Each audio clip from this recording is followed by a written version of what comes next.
Welcome back to the IBSP. Here's your host, Foxy New.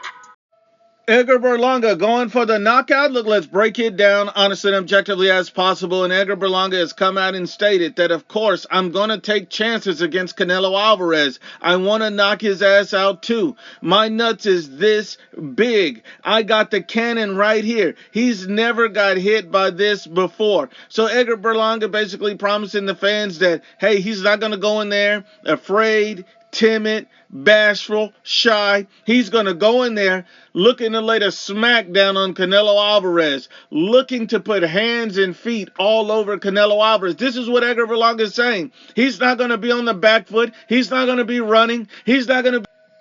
Edgar Berlanga said he's going to take chances and risk in this fight, and he's going to look to knock out Canelo Alvarez. This is what Edgar Berlanga is saying. Edgar Berlanga also stated that, hey, he's not fighting Canelo Alvarez for money. He's fighting Canelo Alvarez for legacy. So he's talking very big and very tough. But the problem is, I don't believe Edgar Berlanga. I believe that he's going to go into survival mode. I don't believe Edgar Berlanga is a guy that's going to look to go out on his shield. I believe Edgar Berlanga is going to feel Canelo's power. He's going to go into survival mode, and Canelo Alvarez is just going to have to go hunt him down. This is why I believe that. Edgar Berlanga, I go look at his resume. When has Edgar Berlanga ever taken a chance or a risk in his life? I mean, looking at his resume, it's nothing but a bunch of certified paleteros on there. Literally, paleteros. No killers, no monsters, no beasts, never taking a risk. Said he wasn't fighting David Morrell. Said he wasn't fighting Jaime Munguia. Said he wasn't fighting David Benavidez. Wouldn't even fight Danny Jacobs. At the end of the day, we know Edgar Berlanga truly don't want no smoke. Refused to fight Caleb Plant. Edgar Berlanga is not looking for anybody but a Canelo Alvarez payday. All this talk about, he's going to take chances and take risks. All this talk about him, being big on legacy and not money. Then, if you were big on legacy, why didn't you take any legacy fights before this?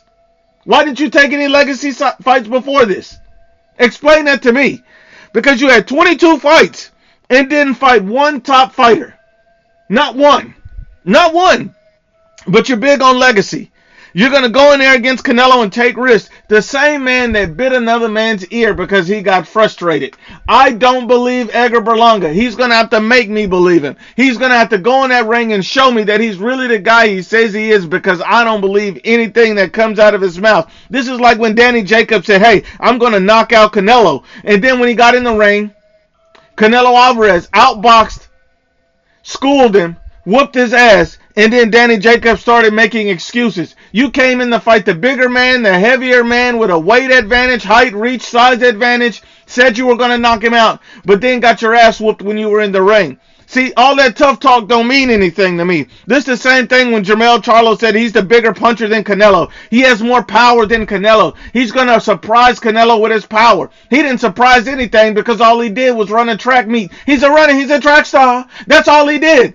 So you talk about your skills, your power, all of that was just talk. Jermell Charlo turned into a coochie. We understand that. So when Edgar Berlanga talk about he's going to take risks, he's going to do this, he's all about legacy, I don't believe none of that. Edgar Berlanga, you're going to have to show me.